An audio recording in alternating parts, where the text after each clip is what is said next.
Welcome back to Point of View, where we present all sides of a story and you get to talk with us and have your voice in this broadcast. Tonight, Berg from AM 1100 The Flag looks into the national debt and a big number related to the deficit. And he's pointing part of the blame at one of our political leaders. Let's go right to him. Chris? Good evening. 1,002. Tonight I'm going to tell you why this number is very significant to you and your family.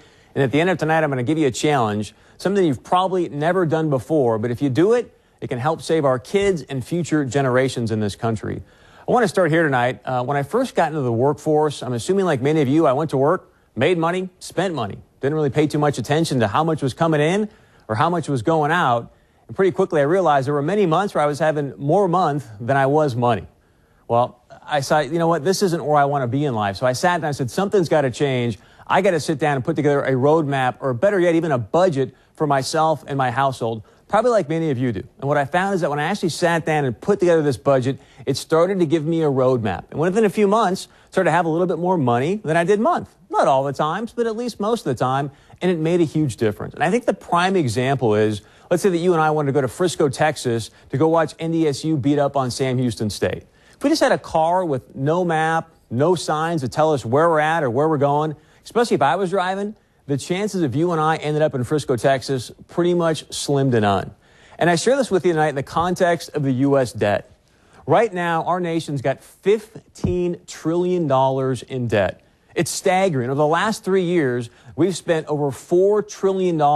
That's how much we spent from George Washington to Bill Clinton. I mean, we're spending money like it's monopoly money. And our GDP, our gross domestic product, that's $15 trillion too. Bottom line is, you take every single penny that we create, that we generate in the United States of America right now, and you put it towards this debt, we can't even pay it off. And the thing that gets me so fired up is this number right here. I've got a daughter who's 2 years old. She hasn't done anything yet. She's walking around right now with a debt of over $135,000. Now, there's a lot of reasons you could say that's the case, but one of them that's very simple is the fact that the U.S. Senate, especially Senator Kent Conrad, who's the chairman of the U.S. Senate Budget Committee, he has not passed a budget, not through the U.S. Senate, not even through the U.S. Budget Committee, for 1,002 days. 1,002 days.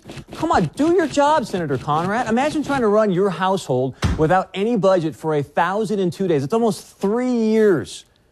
You know what? You know at your house, if you did that, your balance sheet would essentially probably end up looking like the U.S. balance sheet. Have a lot more debt than you do have money coming in. And it's time for Senator Conrad to do his job, pass a budget. We've got to prioritize where our country's spending all this money. One of the most basic jobs of the government, one of the most fundamental things they need to do is simply sit down, put together a budget, and pass it. Did you know that it's a U.S. law? It's law. These guys, the lawmakers, are creating laws saying that we've got to pass a budget for the United States of America every April 15th. Oh, yeah, those law things they make up, they must just be those pesky little taxpayers like you and I. Think about April 15th for a moment. Why is that date significant? I mean, if you didn't pay your taxes, assume you didn't file for an extension, if you didn't pay your taxes for 3 years after April 15th, think those lawmakers might do something about it? It's time for them to step up and do their job, and for Senator Conrad to sit down with his committee and get this thing passed. It's immoral for the future of America, and it's not right because my daughter is walking around with a $135,000 debt load, and she's 2. I want to give you a quick analogy of what I'm talking about here and the importance of doing your job. Think about Bill Belichick for a moment, New England Patriots head coach. This guy over the past 10 years, many people would say has put together a dynasty. I mean, let's be real. This guy brought in Randy Moss, even made Randy Moss a team player. But if you talk to anybody who's even remotely associated with the New England Patriots, he said, you know what? What's the thing that makes Bill Belichick so successful? What's the thing that allows him to go out year after year and win a lot of games and many championships? They'll tell you this. The one thing that Bill Belichick does, he sits down with his guys and he says to them one thing. He says, guys, here's all you need to do. If we're going to go out and we're going to win championships, I need you to do one thing. Do your job. That's it. It's as simple as that. He says if his guys go out and simply do their job, they will win championships. Look, you and I both know the United States of America It's the greatest country in the world. It's still that shining light on the hill.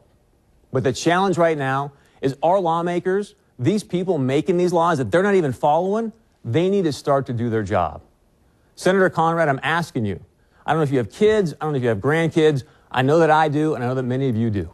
I'm asking you tonight to do your job, and that's my challenge for many of you tonight. Many of you out there, what I'm going to ask you to do, you've probably never done this before. But I'm asking you tonight, if you've got kids, you know where I'm coming from. If you don't have kids, pretend like you do, because you'll get it. I want you to pick up your phone right now, grab your computer, and either call Senator Conrad's office, send him an email, and I want you to tell him one thing. Tell him just one thing. Say, Senator Conrad, do your job.